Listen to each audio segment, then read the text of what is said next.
officially completed the campaign of life and is now doing side quests. Ball player, actor, doctor, investor. Even if you did, what happened? Like what?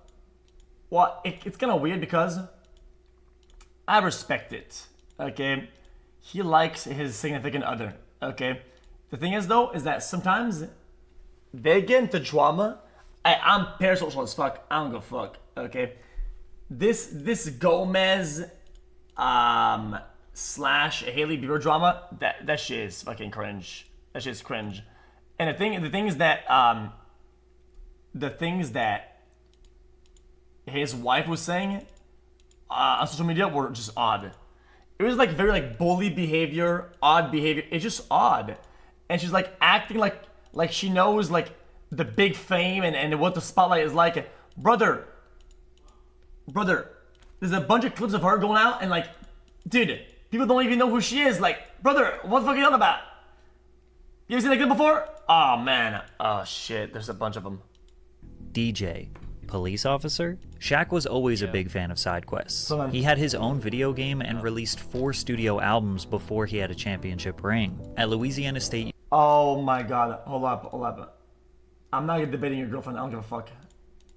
Sorry, this is Gunchest says, my girlfriend wants to debate you on the... Yo, I don't even know about the drama, man. All I know is that she's out of pocket. University, Shaq was a 2-time All-American and a 2-time SEC Player of the Year. The 7'1", 330-pound beast got drafted as the #1 overall pick to the Orlando Magic in 1992, which led to an amazing first season, earning him Rookie of the Year. He became known for his powerful dunks that would sometimes bring down the entire backboard. This amazing height and power combination revolutionized the game and helped Shaq dominate the league. His real dominance came when he joined the Los Angeles Lakers in 1996 alongside Kobe Bryant. The two were an unstoppable force that won 3 consecutive NBA championships in 2000, 2001, and 2002. Then Shaq secured his 4th in 2006 with the Miami Heat. 15 NBA All-Star selections, 4 NBA championships, 3 NBA Finals MVPs, 2 NBA scoring titles, and 1 Hall of Fame induction. Shaq completed the main story. Now it's time to look through all of the other side jobs Shaq had outside of the NBA, starting with him becoming an orchestra conductor. Stay hydrated.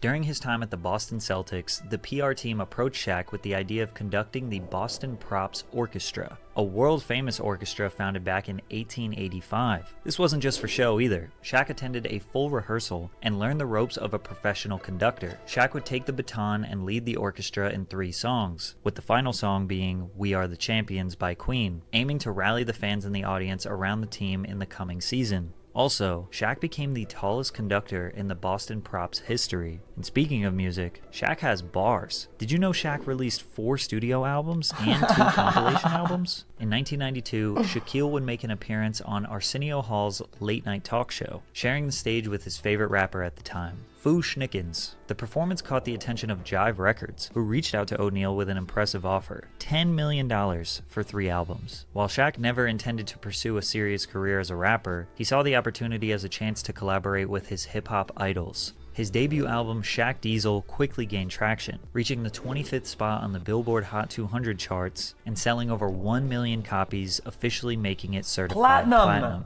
Shaq's music ventures also featured appearances from legendary artists like Biggie Smalls, Ice Cube, Nas, and even Michael Jackson. Now Shaq considers his rap career more of a hobby than a serious project. I wish I made $10 million from my favorite hobby. But he isn't just talented on the mic, he can also dance. Look at how flawlessly he can move that huge body.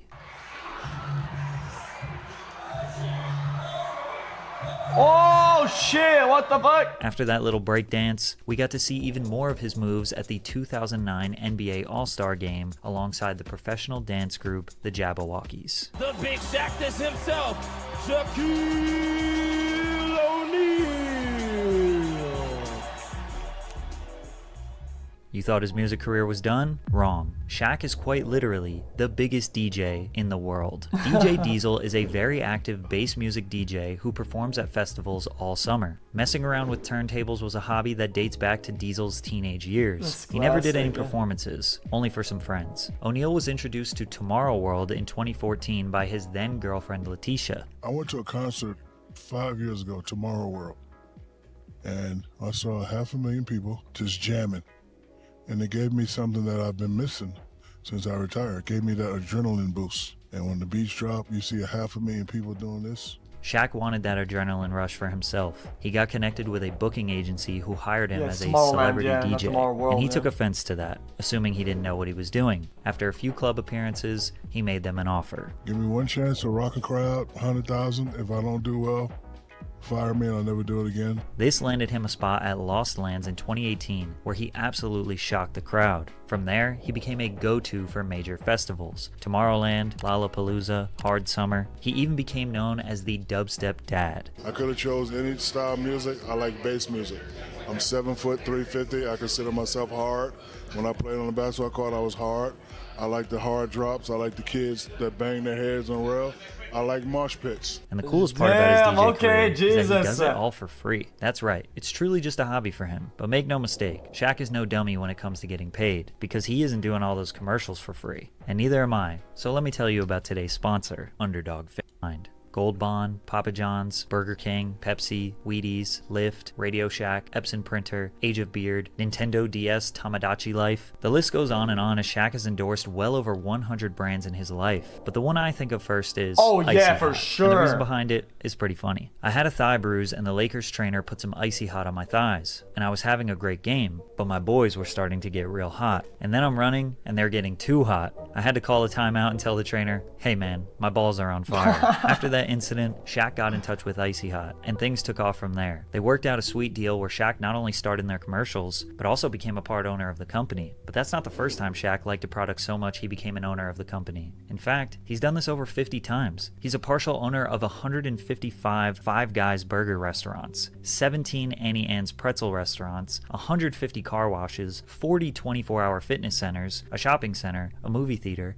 and several Las Vegas nightclubs. But his relationship with the General Insurance is the closest to his heart. You see, back in 1989, Shaq was broke. He spent all of his money on a $1,500 used Bronco, but couldn't drive off the lot until he had insurance. Shaq went to every major insurer, but he couldn't afford them, until he came across a little building that said, The General, who gave him quality insurance at an affordable price. He was a customer from that day until nearly 30 years later, where he became a brand ambassador and part owner of the company. But he didn't stop at endorsing brands. He even made his own products. Ever heard of Soda Shack? Teaming up with Arizona Beverages, Shaq would launch his own line of low-calorie, all-natural cream soda called Soda Shack, releasing 4 flavors: vanilla, blueberry, strawberry, and orange. Sporting a low cost, as most Arizona brand drinks do, and featuring a cutout of Shaq's face, many were excited for their release, but some were critical. The soda came in a 23.5-ounce can. On the nutritional facts label, it revealed that each can has 3 servings, and it is sweetened with cane sugar.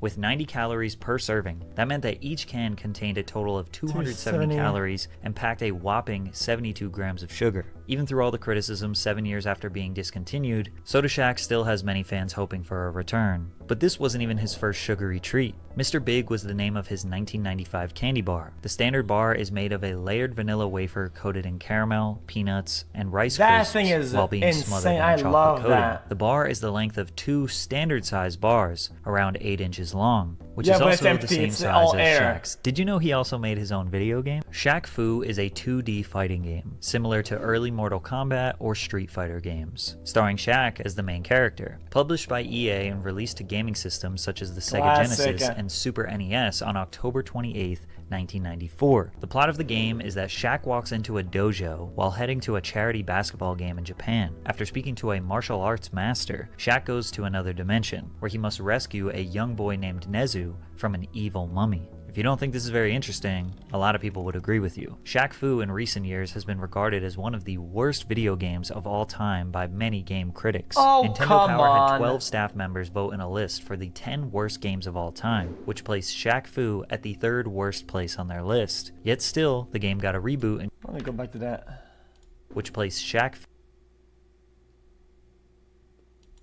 at the 3rd worst place on their list. Yet still, the game got a reboot in 2018 for PlayStation 4, Shaq Fu: A Legend Reborn, which was actually received very well by the gaming community. The beautiful graphics and cutscenes had us convinced that Shaq could actually beat people up in real life. Oh wait, he can. He proved that to us with multiple appearances in the ring. Shaq has always been a huge fan of professional wrestling, and he's had some epic moments in the ring across different promotions. Back in 1994, he made an appearance on World Championship Wrestling, where he presented the title belt to the winner of the WCW World Heavyweight Championship between Hulk Hogan and Ric Flair. Then in 2009, he took on the role of guest host for WWE's Monday Night Raw, in which he would find himself getting into a scuffle with the legendary wrestler, The Big Show, creating a feud that lasted for almost a year, but he wasn't done there. In 2016, he surprised everyone by participating in his first legitimate match. He entered as a celebrity competitor in the Battle Royale at WrestleMania 32, eliminating Damien Sandow, and had another confrontation with Big Show before being eliminated himself. And most recently, for the promotion AEW in 2021, Shaq teamed up with Jade Cargill to take on Cody Rhodes and Red Velvet. During the match, things got crazy when Cody Rhodes took him out with a flying crossbody, sending Shaq crashing through 2 tables ringside. Shaq's acting was so good, he could have fooled us into thinking he was a full-time wrestler. Oh, and speaking of acting, O'Neal has spent some time on the big screen as well. His first major film role was in the movie Kazam, where he played a 5,000-year-old genie who emerges from a magical boombox to grant a young boy 3 wishes. And honestly,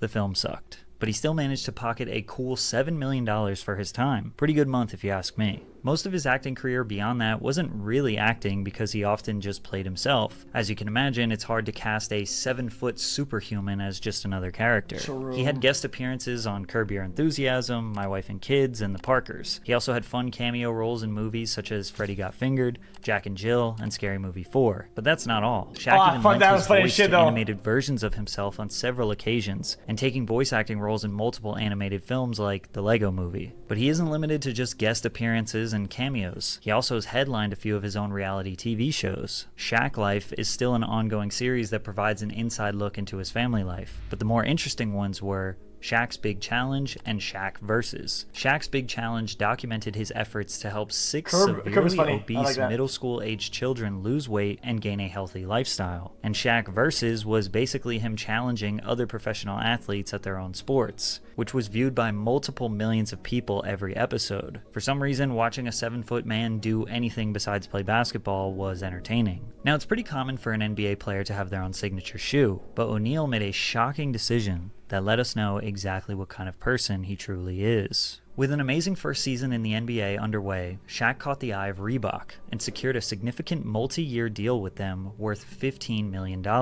This partnership led to the creation of 2 original shoes, with the first one being the Shaq Attack, released during his rookie year in 1992. Over time, the Shaq Attack would release 4 more iterations. In 1995, the iconic Shaqnosis was introduced, marking another milestone in Shaq's collaboration with Reebok. His 8-figure empire was building until he got a reality check from a fan. While leaving the arena after a game, a lady approached Shaq complaining about the price of his current Reebok model shoes. I had a Reebok deal, 40 for 5.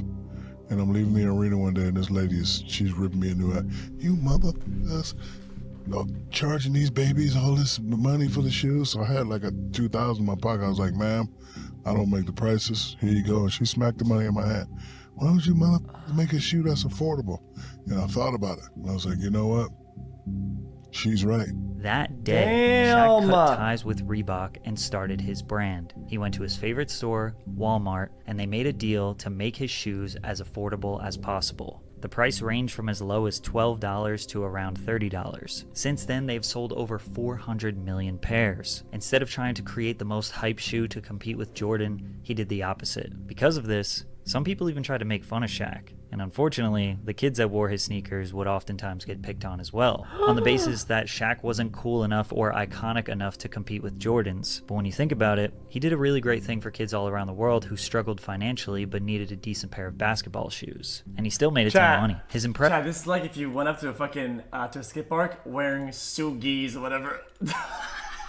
Impressive net worth of over $400 million shows that he's made all the right moves from the start. He's been a very savvy investor, buying in early to companies like Google and Apple back in the late 90s. However, his real estate portfolio is perhaps the most impressive. And no, it's not because he owns a bunch of mansions in the hills. He has taken on a number of different real estate development projects to provide affordable housing for those in need. He built the largest 80-20 mixed income project in New Jersey, which is where 20% of the apartments are considered affordable. In Colorado, he was a part part of a deal that purchased 1,407 subsidized Section 8 housing units with the intent to remodel and offer them for below the market rate. My goal is to eventually own $1 billion in affordable housing. He basically wants to do the same thing he did with sneakers, not own a few flashy and expensive properties, but rather thousands of affordable units to help as many people as possible. His servitude towards the community explains his strong interest in law enforcement. Did you know that Shaq is a police officer in multiple states? In 2002, Shaquille attended the Los Angeles County Sheriff's Reserve Academy, trying to become a SWAT team member. The specific requirements for the specialized unit included the ability to scale a rope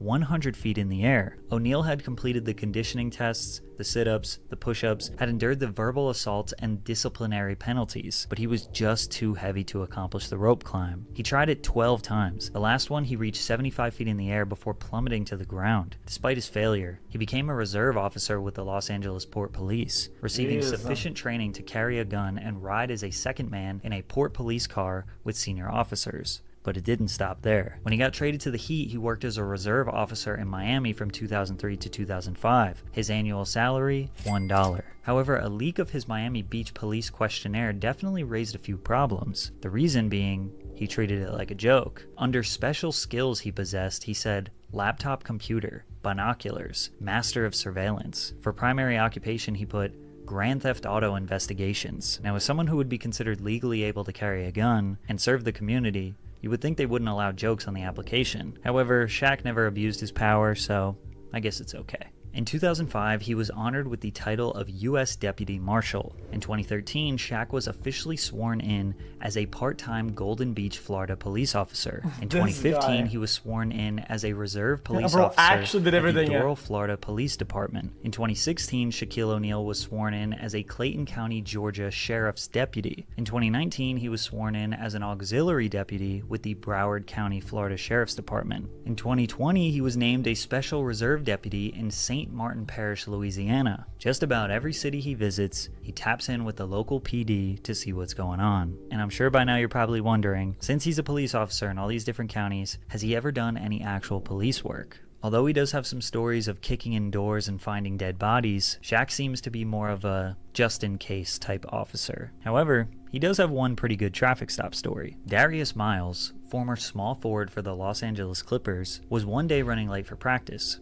As he was flying down the 405, he looked in the rear view and saw flashing lights. It was an unmarked police truck with tinted windows. I knew I was speeding, so I pull over and I roll the window down. And I'm reaching over into the glove compartment to get my papers. Then I hear this big, booming voice. "Where you going, boy?" I turn to look out the window, and I can't even see this dude's face. He's so big. Then he bends down and looks in the window. Big, dumbass grin on his face. It's Shaq. I'm like, "Yo, I'm going to practice. You made me late." He taps the side of my truck, turns around and says, "Don't worry about it. I'll pay your fine. Just holler at me." Shaq's got one of those old school police lights that you put on the hood of your car like you see on cops. No, he gets in, you put it like laughing his that? ass off, waving at me. As if there wasn't anything more impressive to add to his resume, the college dropout became a doctor. Shaq made a promise to his mom that he would eventually go back and complete his bachelor's degree since he pursued his NBA dreams. True to his word, Shaq fulfilled that promise in the year 2000 and graduated with a BA in General Studies with a minor in Political Studies. While this accomplishment would satisfy most, Shaq isn't like most.